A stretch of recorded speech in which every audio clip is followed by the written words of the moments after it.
দর্শক, এই মুহূর্তে নগর ভবনে আছেন বিশেষ প্রতিনিধি মিরাজ হোসেন গাজী। সরাসরি যুক্ত হচ্ছি তার সাথে। মিরাজ, কর্মসূচির সবশেষ অবস্থা সম্পর্কে আমাদেরকে জানাবেন।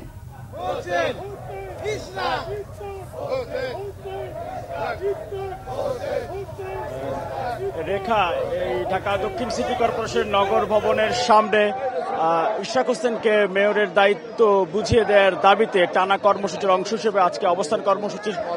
চতুর্থ দিনের কর্মসূচিতে সকাল থেকেই ঢাকা দক্ষিণ সিটি কর্পোরেশনের বিভিন্ন এলাকা, বিভিন্ন অঞ্চল থেকে ঢাকার বাসিন্দারা এবং ভোটাররা, সাধারণ নাগরিকরা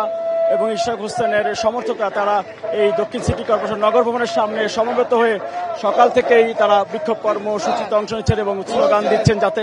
দ্রুত সময়ের মধ্যে ইঞ্জিনিয়ার ইশরাক হোসেনকে তারা মেয়র হিসেবে স্থানীয় সরকার মন্ত্রণালয়ের দায়িত্ব বুঝিয়ে দেন, সেই দাবিটি তারা জানাচ্ছেন এবং একই সাথে দ্রুত সময়ের মধ্যে শপথ আয়োজন করে এই অন্তর্বর্তীকালীন সরকারের প্রধান উপদেষ্টার কাছে তারা দাবিও জানাচ্ছেন যে ইশরাক হোসেনকে কেন তার মেয়র পদের দায়িত্ব বুঝিয়ে দেওয়া হচ্ছে না, কেন তাকে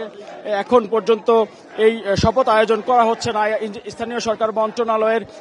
কারা এই ধীরগতি বা বিলম্ব করছে বা টালবাহানা করছে, সেই বিষয়টি অন্তর্বর্তীকালীন সরকারের প্রধান উপদেষ্টাকে বিষয়টি খতিয়ে দেখার জন্য বলছেন। এবং এখানে যারা সমর্থকরা আছেন তারা যেটি বলছেন যে এই অন্তর্বর্তীকালীন সরকার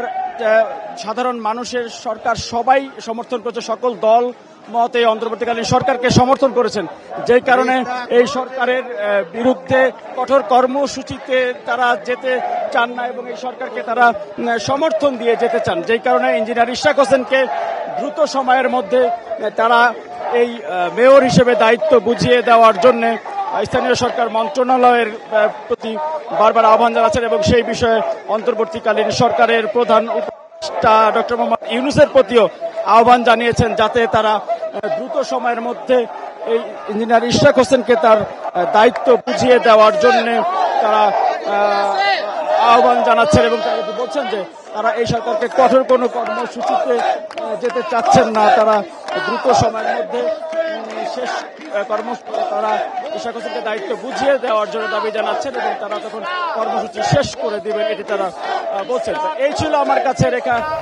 নগর ভবনের সামনে থেকে সবশেষ পরিস্থিতি। মিরাজ, আপনাকে ধন্যবাদ।